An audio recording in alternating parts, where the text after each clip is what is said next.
Papo Literário. Apoio cultural Júlia Dumont. Moda, festa e casual.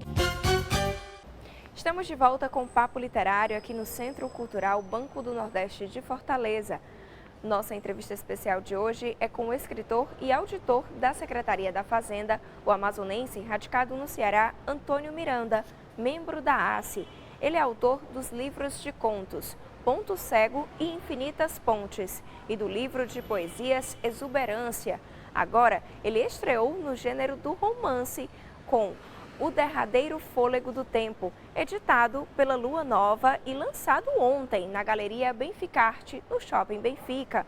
Antônio conversa sobre esse novo livro com a jornalista Mônica Silveira.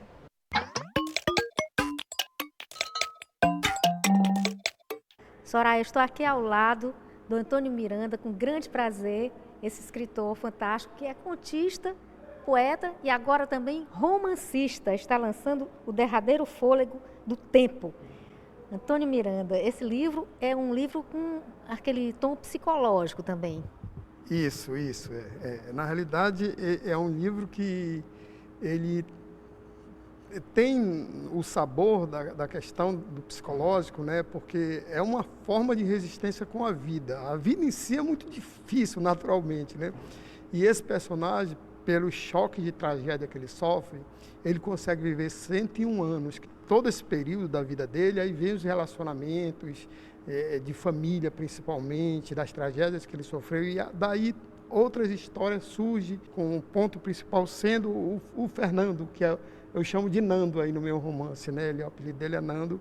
Ele é um grande empresário, um cara com a vida praticamente pronta, aquela pessoa muito correta, família perfeita, rico, industrial, empresário, e de repente vem a tragédia e a vida dele se transforma. E como eu uso muito o Amazonas e o Ceará como os espaços dos meus trabalhos, meus contos são característicos em relação a isso, por causa até da minha relação com esses dois estados que eu amo, o Amazonas e o Ceará. Vim para cá com 21 anos, então posso dizer que tenho muito de lá. E aqui eu já estou há quase 40 anos, esse ano eu inteiro. Também pelo simbolismo dessa relação do Amazonas com o Ceará. A questão da borracha, a questão dos amazonenses que vêm para cá, que amam essa praia, lá não tem rios, né? E essa relação da paisagem, dos espaços, do enredo, estão também entrelaçados nesses dois estados. E é uma história de tragédia, mas a gente tenta fazer poesia na tragédia, né? Com certeza. E o interessante é que fala de uma pessoa que dura 101 anos e a gente está num período no Brasil em que a longevidade, né, tem aumentado e que nós estamos sendo um país que antes era jovem, um país envelhecendo, né? Isso. E as pessoas se preparando para isso também. E é interessante mostrar esse caminhar da vida, né? Eu não uso fantástico nos meus contos, eu não uso, né? Falta de condição de usar. Às vezes a gente não tem talento para certas coisas, cada um na sua, né? Antes eu citei uma frase do livro do Gabriel Garcia Marques, de 100 anos de solidão, no discurso quando ele ganhou o Nobel. Aí depois tirei. Aí eu resolvi botar uma do Vitor Hugo. Está no início do livro uma frase muito rica, que ela é muito mais relacionada ao lado psicológico das pessoas, né? Tá? Então, como você falou, dessa questão da longevidade, quer dizer, cabe muito bem como realidade uma pessoa morrer lúcida com 101 anos, porque ele morre lúcido, praticamente puxado por uma doença, né? Mas ele morre bem lúcido. Então, é interessante, é uma história que eu tento bater numa tragédia muito forte, porque eu vou até dar um pouco do enredo, mas não vou até o final, que na realidade, quando ele morre, ele tem a ideia de que ele é único, porque ele é filho único, neto único e não tem parente. Ele tem esse sonho de ter uma família grande e desde o início ele vai sofrendo essa dificuldade. Ele só tem um filho único e quando todo mundo morre, que ele fica só, ele descobre uma neta. E essa que é o grande problema, que é a neta do filho dele, que essa menina é uma assassina e uma menina de rua. Aí, nossa, mas aí é que vem a história para se segurar. Como é que se segura essa relação deles dois? Eu não vou dizer o final, porque o final pode ser surpreendente, mas pode ser que no meio do livro você já entenda onde vai chegar. Mas dificilmente você vai conseguir entender como vai ser o final do livro se você não chegar até o final. Isso aí. Antônio, você falou que tem essa mistura de Ceará e Amazonas, né, no livro. Também tem um pouco de história. Você fez alguma pesquisa para contar a passagem do tempo dele, que ele presencia alguns fatos? Ele tem assim a evolução do tempo. Tem uma ponte no Amazonas, que é uma ponte que atravessa o Rio Negro, que é uma ponte de quase 4 quilômetros, né?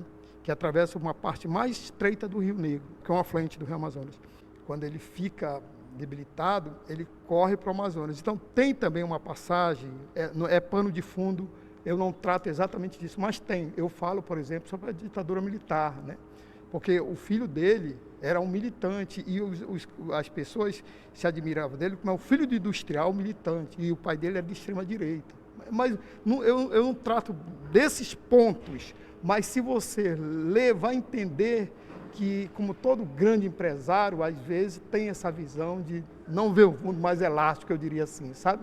Então isso também tem panos de fundo. Todo romance tem esses panos de fundos dessa relação também. Tem, por exemplo, o caso do personagem que quase você não vê, mas no final ele vai embora para Portugal e ele vai com um namorado. Então a gente tenta trazer uma coisa contemporânea, né?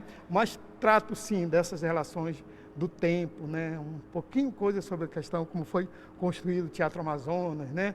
Sobre o sacrifício dos nordestinos para dar aquele valor à burguesia e os próprios caras que quiseram transportar o estrangeiro para viver bem aqui, como é o caso dos ingleses, que construíram a riqueza que construíram nossos grandes, eu diria, o que existe, por exemplo, o Teatro César Alencar, né? Tem a relação com a burguesia daqui, com os caras que vieram de fora para ter o que eles têm lá, aqui, né? Essa relação também. Eu trato isso como pano de fundo, né? Tá? Mas para ilustrar a contemporaneidade do romance em relação ao que vem e o que nós vivemos hoje. Tá? Maravilha, já estou doida para ler. É bem, né, rico o romance. Então, foi uma experiência muito boa essa de entrar no gênero de romance. Olha, eu diria assim, quando você começa a jogar futebol como criança, tu tem um sonho de ser grande. Aí tu vai ver que tu não é esse jogador todo, aí tu vai ficando no tempo, né? Às vezes, a gente quer escrever, a gente pensa, eu não sei se eu tenho competência para escrever o que eu quero, né? Mas a gente quer fazer uma coisa que as pessoas possam gostar, que o que você escreve, eles possam entender como literatura, né? Então, eu, quando escrevi os meus contos são contos, não sei que escrever contos curtos, né? Eu tinha essa vontade de escrever um romance, e eu queria poder escrever mais romance ainda, tomara que eu tenha essa oportunidade. Com certeza terá. E quem quiser adquirir o livro, como é que faz? Olha, possivelmente eu vou deixar na Livraria Leitura, lá para ser vendido na Livraria Leitura, porque os meus outros livros já estão na Livraria Leitura. Maravilha. Antônio, muito obrigada por sua participação no nosso programa Papo Literário. Sempre é bom vir aqui, Mônica, sabe, assim, a gente falar de literatura é uma coisa muito legal, e esse programa aqui é um ícone dessa relação, né, do escritor com a televisão e o público. Obrigado.